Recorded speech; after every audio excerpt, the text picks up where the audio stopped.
about the history of that island, and here is where I come to truth.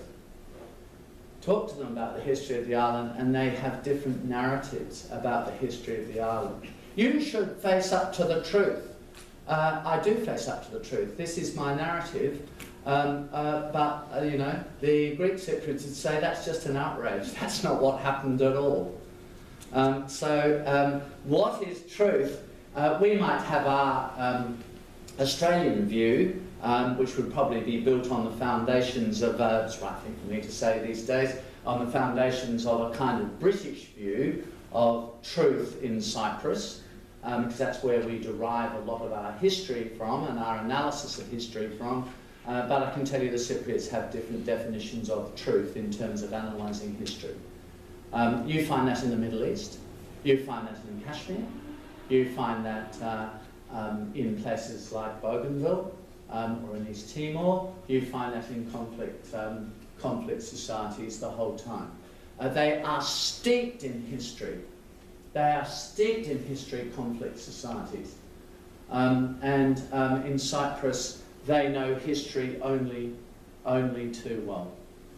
I organised a dinner last year, but I'm going to forget the date now, but I organised a dinner last year where the Turkish Cypriot leader and the Greek Cypriot leader, who's the president of Cyprus, would get together for dinner. I would host the dinner.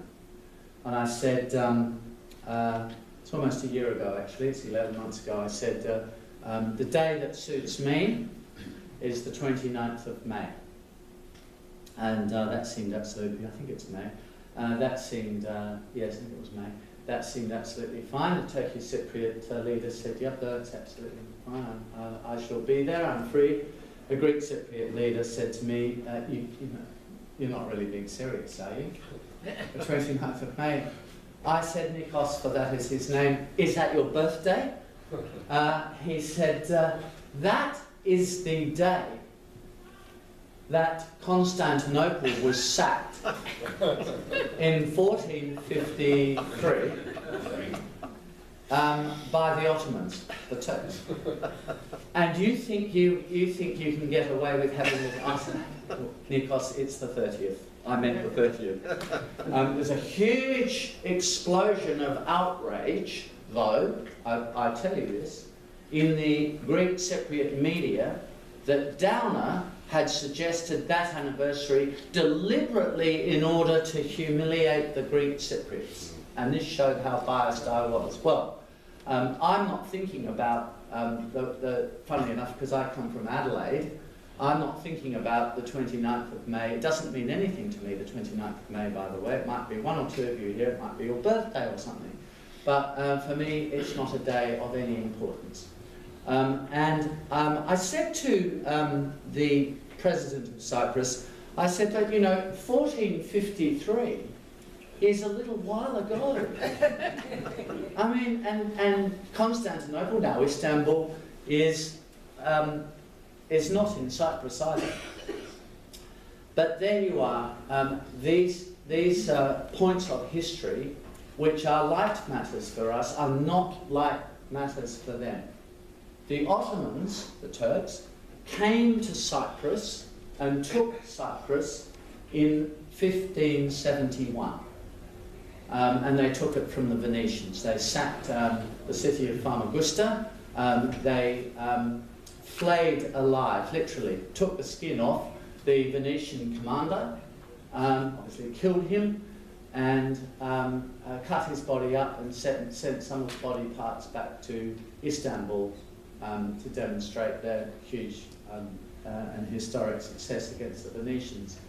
Now, that's a long time ago as well. Don't worry, in Cyprus they remember this.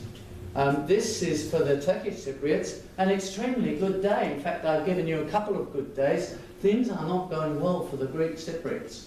Not only did Greek Cypriots associate themselves with the sacking of Constantinople, which you might recall meant the termination of the, 2,000-year-old Byzantine, we sometimes call the Byzantine Empire, or the Eastern Roman Empire. I mean, I hope some of you are still awake, but this is a hugely important event in history, and we couldn't give a stuff about it here in Australia. We don't think about it. What does all this stuff, what's Downer talking about the fall of the Byzantine Empire, the rise of the Ottomans sweeping from the east across Anatolia and finally into Constantinople and up through the Balkans. What's that? You know, quite some years, century later, knocking over the Venetians who ruled Cyprus. Venetians, of course, being Christians, but being Western Christians. We today would say Roman Catholics. They were, of course, what the Greek Cypriots describe as, and Greeks describe as Latins. So that's another issue, but an important issue to them. What am I saying to you? You need to do the polling in a conflict society, and you need to understand where the public are coming from, and try to make some judgments as a leader would, if that leader wants to change public opinion, about the extent to which you can do that, because there are some things you can do with the public mind, and there are plenty of things you can't do, and understand the history. So the history here is not a happy history. Now, fast forward, it's all right, we're not going to go through all of those years one by one up until now. We can go very fast forward, first of all to 1870, when, as a result of a war between the Ottomans and the Russians, a peace treaty was signed which involved Britain and France. Everything involved Britain in those days, and in that peace treaty, the Ottomans gave Cyprus to the British in exchange for the British guaranteeing their security with the Royal Navy, which the Royal Navy then controlled the Mediterranean. So Cyprus became British, or a British territory. Without going into too much detail, after 1914, the outbreak of the First World War, you know all about that now. The Turks joined on the German side, so the British converted Cyprus into a British colony, sent a governor there, and it was a British colony right up until 1960. Ruled by the British, ruled by a governor sent from London. And I just want to emphasise that. It's not about the governor being British per se, it's about the governor being a non-Cypriot.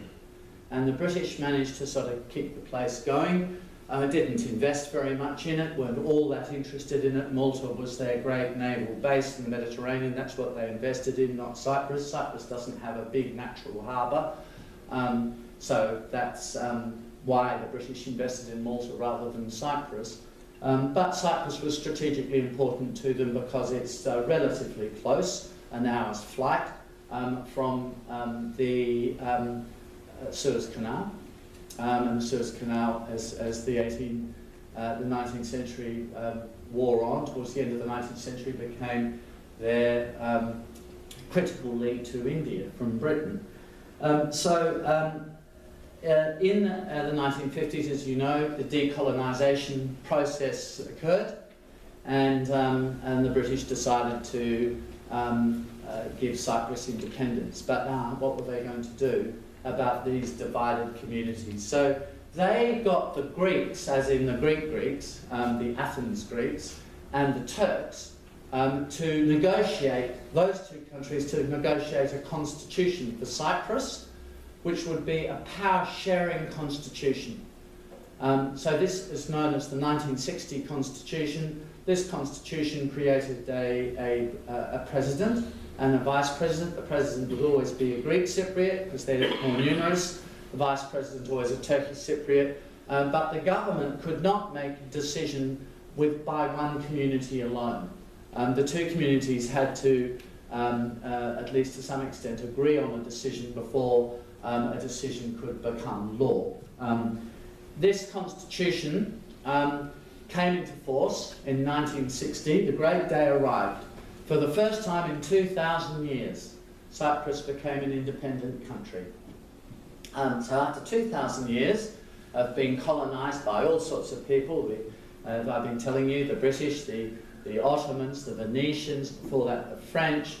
Cleopatra was given Cyprus by Mark Antony. I can tell you a lot about Cyprus. So, you know, Egyptians ran it at one stage, and so the list goes on. The great day arrived. They had their independence. President Makarios was elected the president of Cyprus, and off she went, and within 3 years the whole thing collapsed. So 2,000 years without their independence, they get their independence, and within 3 years they've blown it. They've blown it because they can't work together, because the Greek Cypriots and the Turkish Cypriots can't work together. What is the truth of what happened here? Well, there's a Turkish Cypriot version of the truth, there's a Turkish Cypriot version of the facts, and there is a completely different Greek Cypriot version of the facts. That won't surprise you. So do we want them to talk about truth? Well, that's difficult. That's difficult. But the important thing to note here is that violence erupted in Cyprus at that time. And now, what is the truth here? Some Greek Cypriots, extremists, sort of hardliners, they killed Turkish Cypriots, and they actually killed some of their own too. They were sort of Greek Cypriots who were associated with what became known in Greece as the Colonels. You know, that was a bit later, but they were sort of neo-fascists, really. I think we could call them that. I have to be careful what I say. I don't work for the UN anymore, but I do work for the Australian government now. So I think we would say they were essentially neo-fascists. And so they did kill some of the communists in Cyprus, Greek Cypriots, but importantly they did kill a lot of Turkish Cypriots. And now the Greek Cypriot version of that is, yeah, that did happen, but let's face it, some of the Turkish Cypriots were killing our people, and the Turkish Cypriot version was, well, if any of them were doing any killing, and there wasn't a lot of that, they were only doing it in retaliation to them being killed. So, you know, what am I to say about the truth here? The truth is hard to understand. What is the truth? It depends on where you come from. Not to dwell too much on the history, but to dwell on a really important event that occurred in 1974, so 40 years ago. This conflict erupted into something else, which was a coup d'etat in Cyprus by these hard right-wing neo-fascist extremists, aided and abetted by the colonels in Athens, definitely linked to the colonels in Athens, and this coup d'etat led to Turkey invading Cyprus and saying enough is enough, we're not going to have this hardline fascist Greek Cypriot regime driven by the colonels in Greece, we're not going to have this do to the Turkish Cypriots what happened many years earlier to Turks who lived in Crete. That's a very important historic event as well that they're very focused on. So they sent in the Turkish army, a huge army, the Turkish army. Yes, we all know as Australians that it's a very good army and a very powerful and a very ruthless army. There was a war, several thousand people were killed, including a lot of Cypriots, and many people just disappeared, by the way, as well. And ever since then, there have been negotiations to try to bring Cyprus back together. Now, I just want to say to you that what is really interesting about this is that this has been both successful and it's been unsuccessful. So let me be positive about this. The United Nations in the 1960s, in 1964, so 50 years ago, sent in a peacekeeping force to Cyprus because there was this fighting that I talked about between the Greek Cypriots and the Turkish Cypriots, and it's called UNFICYP, the United Nations Force in Cyprus. And UNFICYP is still there this very day. 800 people in this United Nations peacekeeping force in Cyprus, which has done a fantastic job for 50 years, certainly for 40 years, stopping, not of course, exactly 40 years ago. It was in July 1974. But for most of the last 40 years, has done a fantastic job stopping these people killing each other, stopping them going to war again.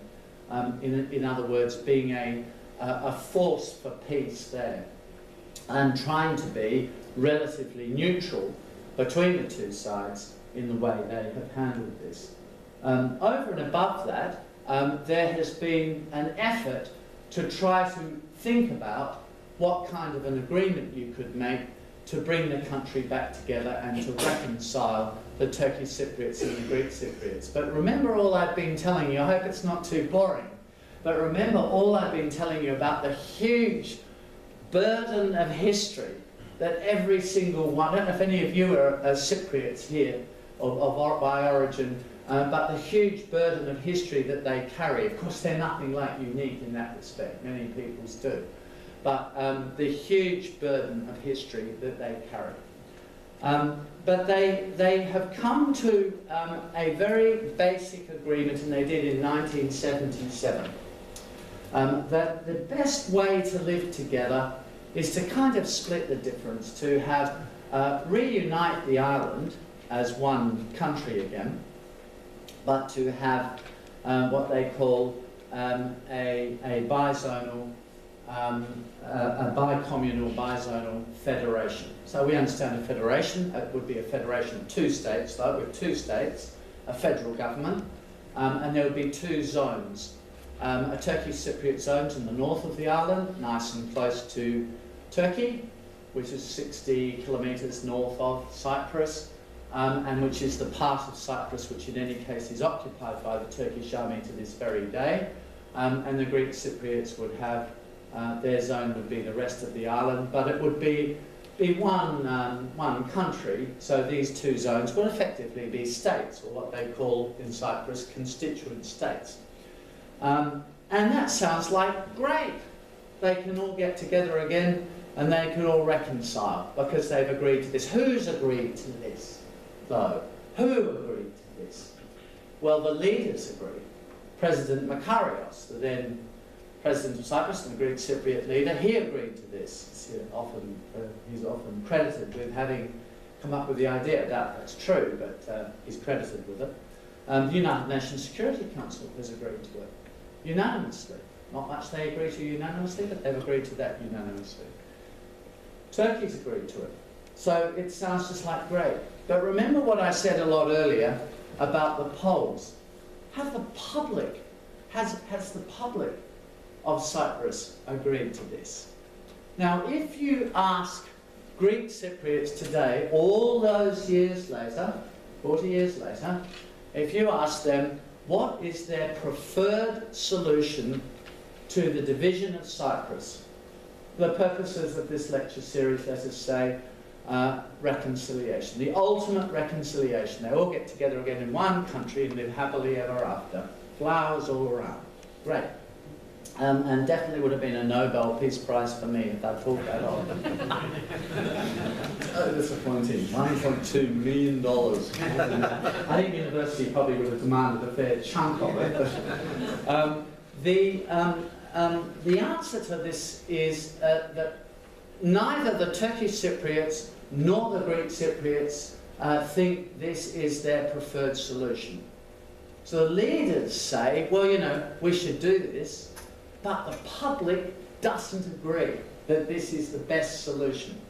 This is an exact parallel with the Middle East peace process. It's an exact parallel. Ask the Israelis whether so the international community says there should be a two-state solution. You know, I saw John Kerry repeating that just the other day, getting himself into huge trouble in the way he put it. As he nearly always does. Although I shouldn't have said that, I suppose. But it's true. The